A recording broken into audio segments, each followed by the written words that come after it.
Hi, everybody. Today, LRT Sports is super lucky to interview Emma Fury. She just finished her freshman year at UNC, where she's on the swim team.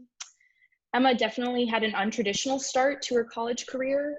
She ended up getting injured really early on and had to get surgery.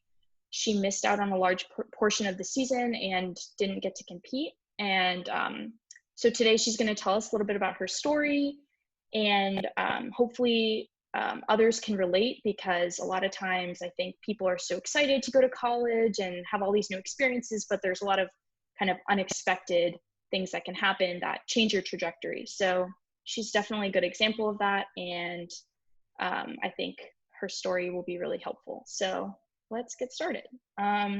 Okay, Emma, can you talk about when and how you got injured? Yeah. So my senior year of high school, in like the middle of January, I was just swimming along in normal practice. And I was just doing like a 50 fast. So I was sprinting and then my shoulder dislocated. It went back in on its own and everything. So I was pretty much fine, for a little bit. And then, it just wasn't getting better. It hurt super bad. It was like felt super loose. So I saw doctors and had some MRIs and stuff.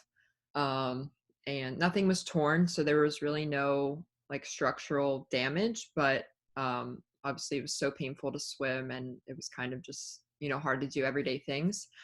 So I went through about 6 months of physical therapy, leading up to when I came to UNC in the fall. And by the time I got on campus in August, everything was kind of seeming a lot better. It wasn't 100%, but I was getting there. And then early September, it just started getting worse again. I think I kind of overdid it a little bit when I got there, just from excitement and, just wanting to be a part of everything. So yeah, things started to get worse. I had to talk with the coaches and the athletic trainers, and we just decided that, having surgery would be the best thing for me to, recover the fastest, and, hopefully be swimming by next year, which it looks like I will be, as long as everything keeps going as planned. So I had surgery in October, and my recovery was about 6 to 9 months. So I'm just starting to be about at 100% again. Yeah, that's incredible. So in August and in September, was when you first got injured, was it hard to kind of talk to the coaches about that, especially being like a newbie? And kind of how did they react to that? And how did it impact like your relationship with your teammates, not being able to do all the practices? Yeah, it was kind of a weird, I guess, start to my time at UNC. Obviously not at what I envisioned. I think it was kind of hard talking to coaches, and I mean, we have some that had dealt with injuries during their careers, so it was helpful to kind of talk to them about it. But some of the other coaches had never really been through something themselves, so it's kind of hard to connect on like a deep, close enough level, I guess. Um, but I think everyone kind of knew that it was what was best for me, and I think it was with the coaches and everything. I think that they understand, and obviously as a coach, you just have to be able to know that sometimes your athletes get injured. And then as far as like connecting with the team, that part was super difficult. I think I just am a person that kind of has a hard time, getting really close with people in general, and then not being able to kind of go through the struggles of hard practices and, winning meets, like losing meets and that kind of thing. It just wasn't the same as it would have been if I was swimming. So yeah, that was definitely hard, but I think I, managed and I did my best. So yeah. Awesome. Okay, so kind of outside of the swimming realm, like, so you had surgery on your shoulder, you were in a sling and like a kind of cast thing. Like, how did that impact sort of your academics? Did you have to take time off of school? Um, did you have did you see anybody? Did you have issues with mental health, kind of just dealing with that? Um, there was a lot going on, definitely. Let's see, after my surgery, I was in a sling for 6 weeks. I had to sleep in it. I could pretty much only take it off to like take a shower, and that was it.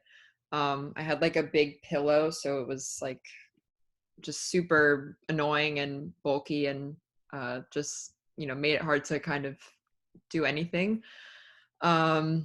So yeah, walking around I was walking so slow for like weeks. um Academically, it was uncomfortable to sit and do schoolwork for probably the entire time I was in the sling. Focusing was difficult because sitting up in a chair and stuff, just it was really hard to get comfortable. um so yeah, academically, again, I did my best, but I definitely struggled with just being comfortable and being able to focus. So um yeah. Cool.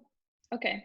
Well, not cool, but good for you for Yeah. doing your best, because I think a lot of times, like, part of the hard thing is everybody's bonding together. So everyone's bonding over hard practice, like you talked about, bonding at the meets, and like you're there, you're on the roster, but you're not training with us. You're not a part of, a lot of the team building activities that are either official or not official, like, through everyday life. And I think when you go through something really difficult like an injury, especially when you don't really know anyone on the team yet, like that support that you need is sort of like not there. Because I think a lot of times people who get injured later in their careers, like, they already have built up this like support network and the friends and the getting close to people like you were talking about. So I feel like it makes just the recovery process, like you said, 6 to 9 months, that's a long time. That's basically your whole freshman year. Yeah. And so I think, getting injured at the beginning is so much harder than getting injured kind of in the midst of it all. Okay, so do you have any advice for athletes who are going to go through what you did? How can they get mental health support? Should they use the school as a resource, or should they get outside help?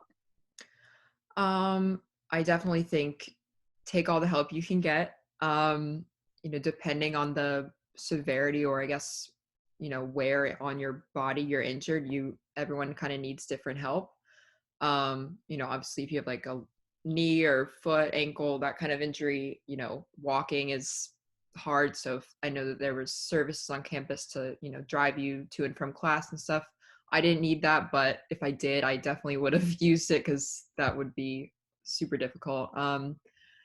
As far as mental health goes, I did see one of the sports psychs we had on campus.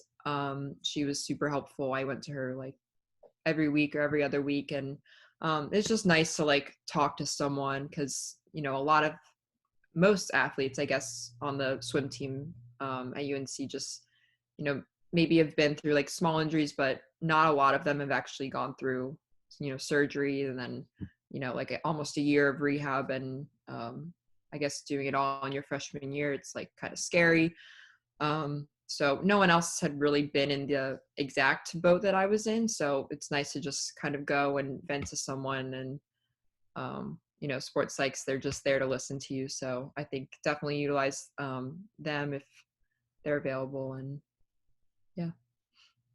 Good. I'm glad that you felt confident to kind of utilize the resources and that they were sufficient and like benefited you, because I think a lot of times, especially at smaller schools, um, those resources aren't available. And I think that's something that's super important kind of when you're looking to participate in a sport at a college is, okay, what if I have some freak injury and I can't compete for my whole first year? Does this school that I'm looking at have the ability to take care of me, basically? Like, are they going to pay for my surgery? Is there going to be a sports psych available in-house that I can see for no extra cost? Like, those are things that no one really wants to think about, because you don't Yeah. want to think about something going wrong. And it's really hard to do that when you're 15 or 16 and you have your whole life ahead of you. But that's Mhm. such an important part, I think, of the recruiting process. So, Well, thank you so much for talking about your story. And I think that everything you said can be helpful to somebody who's either injured right now or, you know, hasn't even thought of that. So thank you so much. Oh, you're welcome. Thank you. Okay. Bye. Bye.